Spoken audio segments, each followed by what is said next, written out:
राज शर्मा जी, एक बात तो है, एक ही व्यक्ति को, एक पार्टी नहीं, पार्टी तो रहती है, लेकिन एक ही व्यक्ति को अगर कई बार स्थापित करने की कोशिश हो बार बार, तो फिर चीजें गड़बड़ा जाती हैं। जिन पार्टियों में ऐसी समस्या, मान ली भाजपा ही है राष्ट्रीय पार्टी, तो उसने लगातार नेतृत्व बदला, ठीक है ना। दीनदयाल उपाध्याय के समय से देखिए, श्यामा प्रसाद मुखर्जी के समय से लगातार नेतृत्व बदलते रहे कि भाई चलो इनको भी अवसर दिया, इनको भी दिया, इनको भी दिया, इनको दिया। आपके साथ सबसे बड़ी समस्या यही बताते हैं आपके आलोचक या समीक्षक या आपके विरोधी कि आप इस बात के लिए बाउंड हैं कि राहुल जी को ही लॉन्च करना है हर बार, हर चुनाव में।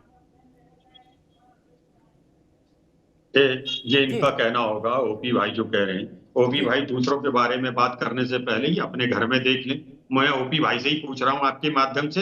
योगी जी कहते हैं मैं जो कपड़े घर पे पहनता हूं बाहर पहनता हूं, रोज कपड़े के संग किरदार नहीं बदलता हूं। वो किसके लिए कह रहे हैं? और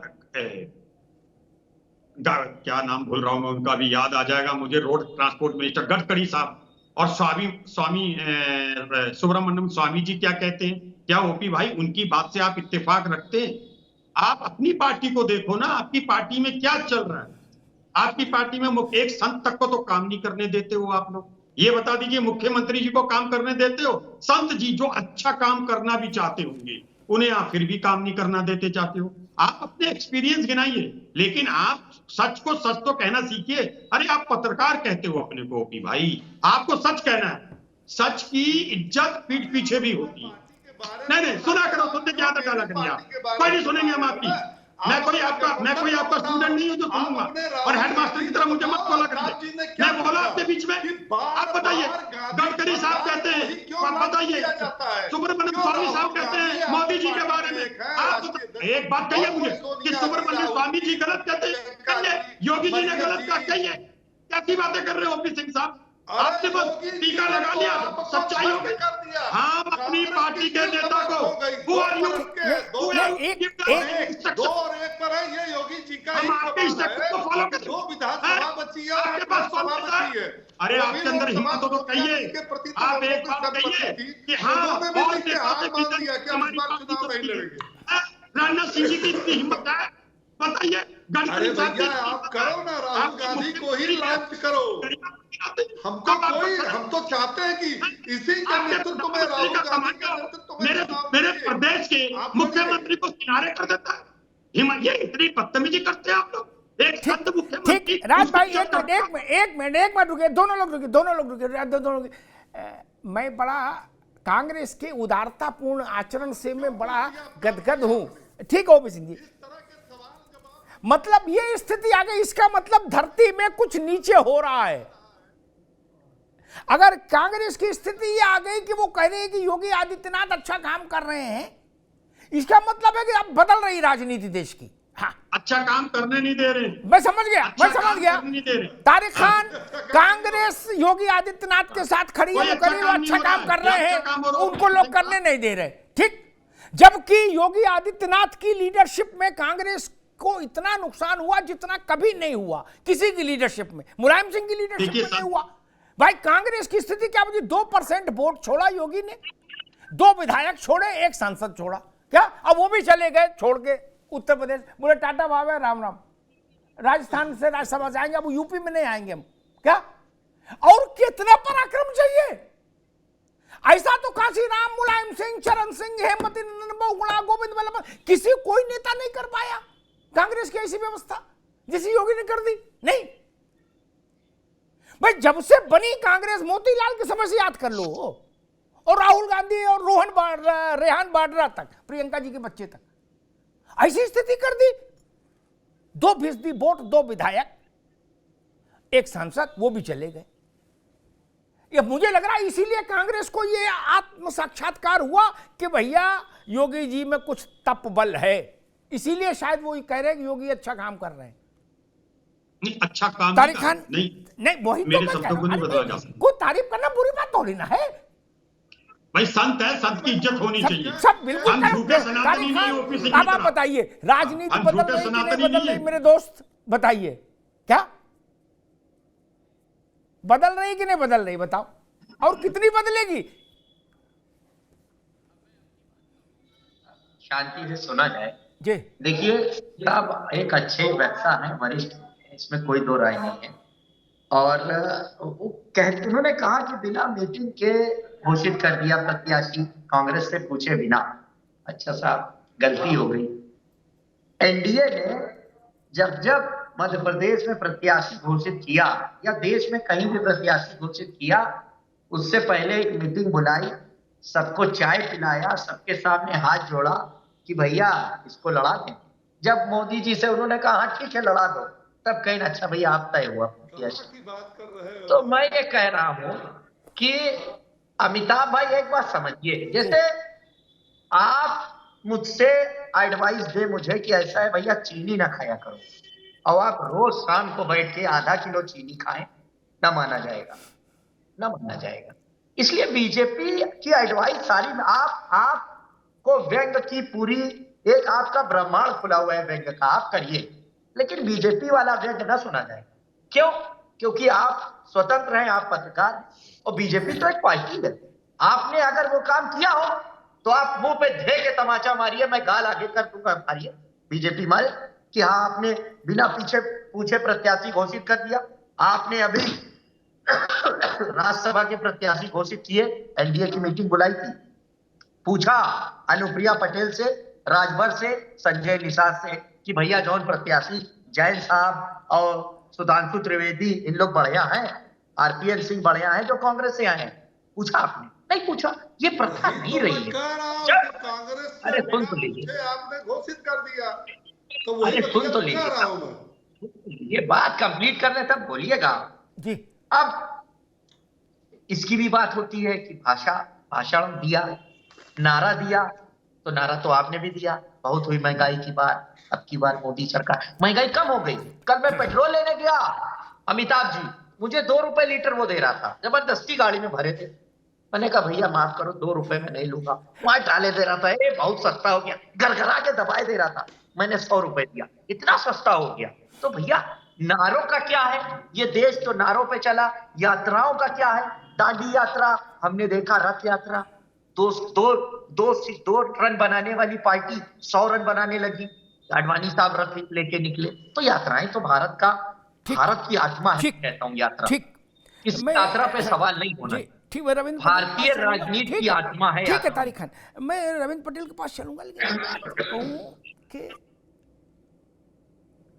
ये तुलना उपमा सब चीजें तब सटीक होती हैं जब स्थितियां भी देखी जाएं। जैसे इंदिरा गांधी के समय में जो स्थिति कांग्रेस की थी, वो स्थिति जनसंघ की नहीं थी, लोकदल की नहीं थी। इंदिरा गांधी नक्षत्र की तरह छाई रहती थी पूरे देश पर। ठीक वैसे ही मैं कहूंगा भी कुछ बातें जो तारिक खान ने कही उस पर, एक समय होता है जब एक पार्टी का वर्चस्व देश पर होता है, उसकी राजनीतिक धारा पर उसकी छाप होती है, उसके आचरण की कॉपी आप मत करिए ना।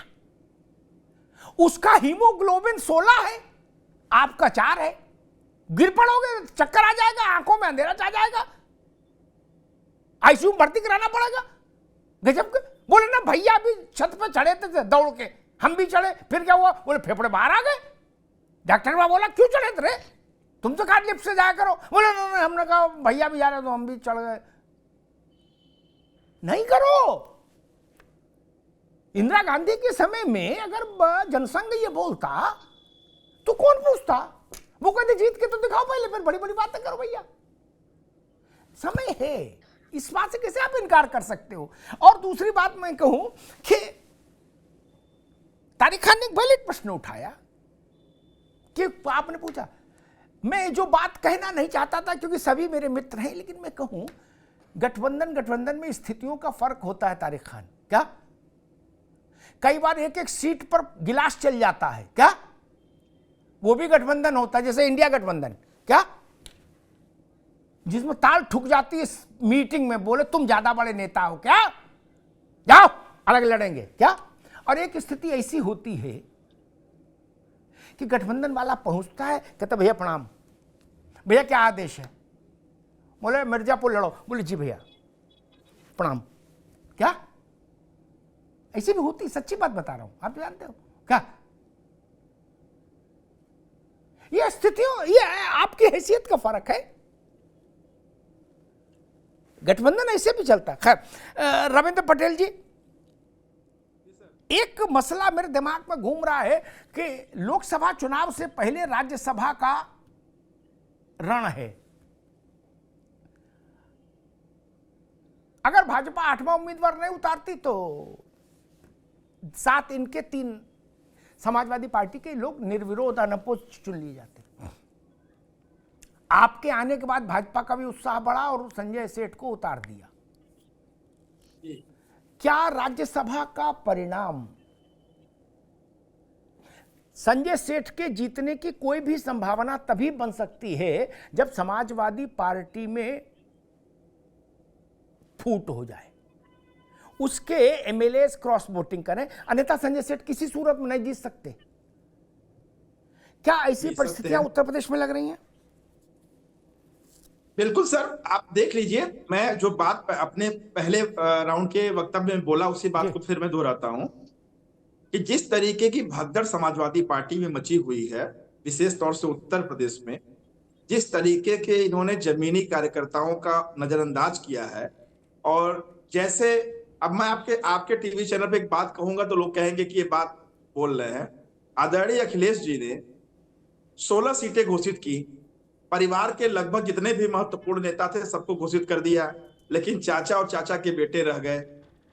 उतना ही नहीं, पार्टी के जो जिम्मेदार पदाधिकारी हैं, जो उनके अगल बगल बैठते हैं, चाहे वो हमारे कौशाम्बी वाले हों, चाहे वो आपके मनोज पांडे जी हों, ये ऐसे कई बड़े नेता हैं जो समाजवादी पार्टी के फेस बनते हैं और उन्हें चुनाव में स्टार प्रचारक के तौर पर समाजवादी पार्टी इस्तेमाल करती है। लेकिन क्या उनकी सीटें घोषित नहीं हो सकती थी?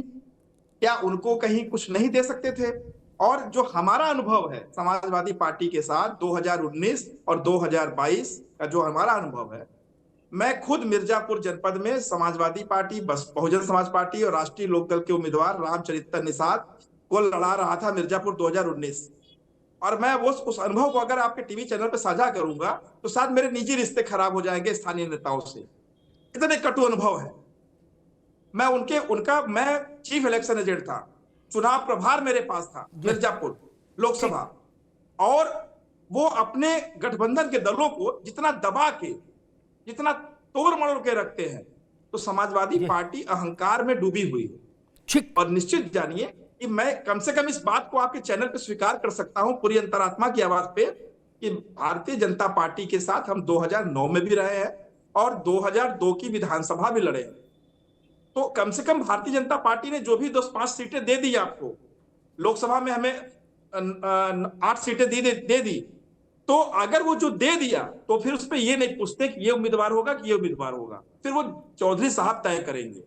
इतनी ईमानदारी तो कम से कम उनके अंदर है। ठीक बात, ये बड़ी बात है, ये बड़ी बात है। सीटें दो तो फिर छोड़ दो। खैर राज शर्मा जी, सोनिया जी के उत्तर प्रदेश से जाने के बाद राहुल गांधी पहले वायनाड जा चुके, अब एक नई चर्चा है कि प्रियंका जी, हालांकि ममता बनर्जी कह रही कि प्रियंका जी के कद को देखते हुए उन्हें बनारस से लड़ाया जाए, लेकिन कांग्रेसी हलकों में खबर है कि वो रायबरेली से लड़ेंगी।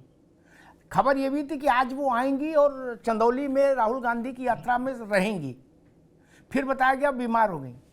प्रियंका जी लड़ेंगी चुनाव के नहीं, या सोनिया गांधी का परिवार उत्तर प्रदेश से बाहर रहेगा? नहीं, ऐसा कुछ नहीं है। जो भी करेगा शीर्ष नेतृत्व तो जो सोच समझ के करेगा। ये इस वक्त तो नहीं बताने का वो है, ना मूड है ना मोड है, और जब होगा तो सबको पता चल जाएगा। लेकिन ऐसा तो नहीं है कि गांधी खानदान कोई यहाँ से भाग रहा है, कोई ऐसा कुछ नहीं है। देश की सेवा करी है, भला इन्हें आज ये पलायन तो कर रहे हैं, लोग कुछ भी पलायन तो कर रहे हैं शर्मा साहब। ये सब ये ना, एक मैं बताऊं, आप लोग दिक्कत क्या है, आप लोग बच्चों की तरह बातें करने लगे हो। इसमें भी सही बात है ना, आप लोग बेसिकली नाबालिग लोग, मैं आप लोगों को ना, क्योंकि आप ही के नेता ने कहा भाई जैसे कि सन 2014 के बाद आदरणीय राहुल गांधी जी, मैं आप लोगों की बात को इतना कभी इरिटेट नहीं हुआ जाता, लेता हूं। डिबेट में बैठे इतना इरिटेट नहीं हुआ जाता, इतना इरिटेट नहीं हुआ जाता। एक तो मेरी बात सुन लीजिए, मैं आपको बता दूं, मैं इरिटेट नहीं होता। Why should I irritate? मुझे आपसे इरिटेट क्यों होना है? आप अपनी बात कह रहे हैं, मेरे मतभेद है, मेरा मनभेद नहीं है। और मैं कोई भारतीय जनता पार्टी को ही हूं जो अपने ही देश के नागरिक को दुश्मन समझे। आप मुतमईन हो जाए, मैं कभी इरिटेट नहीं हूंगा। लेकिन मेरा कहना है, आप पलट कैसे जाते हैं? आज की तारीख में आप लोगों ने ठीक है ना, अच्छा बोलू भी ना, आपको बोलने भी नहीं दोगे? वोटर हूं, नहीं सर, वो तो कभी भी मेरे घर की कुंडी खटखटानी पड़ जाएगी, मेरे घर पे आके हाथ जोड़ने पड़ जाएंगे अगर घमंड दिखाओगे ऐसे ही अपने वोटरों से भी। तो याद रखना, जैसे अमिताभ भाई ने कहा ना, अभी ठीक है, चल रहा है, ये समय का गोला है। जैसे और जब टूटेगा, घुंघरू की तरफ पिट जाओगे। जैसे आप कितना घमंडी हो, राज्यसभा में घमंड दिखाया आप और कितना घमंडी हो, किसानों के बताइए, मसीहा क्या से चौधरी चरण सिंह पर कमेंट किया। ताकि बात को ऐसे जो नेता ये घमंड, इस अवस्था में घमंड है आपका, जो क्या बात करते मैं हैं? चवन्नी नहीं हूं और पल में बदल जाए। हे भाई, मैं तो माफी मांग रहा आपसे, बता अभी ताकि बात कर लो। मैंने माफ किया, माफ किया, माफ किया, कहाँ निकला है? अरे छोड़िए, बताइए, आपके नेता ने अभी बयान दिया था, चंद महीने नहीं हुए, मैं कोई चवन्नी नहीं हूं, पलट गए। अभी तो उस बयान की तासीर ठंडी नहीं हुई। मेरे नेता कह रहे हैं, बार बार कह रहे हैं कि किसान हितों के लिए मुझे 10 समझौते करने पड़ेंगे, हम 10 समझौते करेंगे, किसानों की रक्षा होनी चाहिए, किसानों की सुरक्षा होनी चाहिए। और मैंने पहले ही कहा कि आप सारा निर्णय निकल आएंगे। पार्टी कर रही है कि आज की तारीख में बच्चा कह रहा है, जो कहता था मैं पॉलिटिक्स में जाऊंगा, अब जो अच्छे बच्चे हैं वो कह रहे पॉलिटिक्स में नहीं जाऊंगा। ये ऐसे अभी राज भाई रुकना होगा, रविंद्र पटेल दोनों को रुकना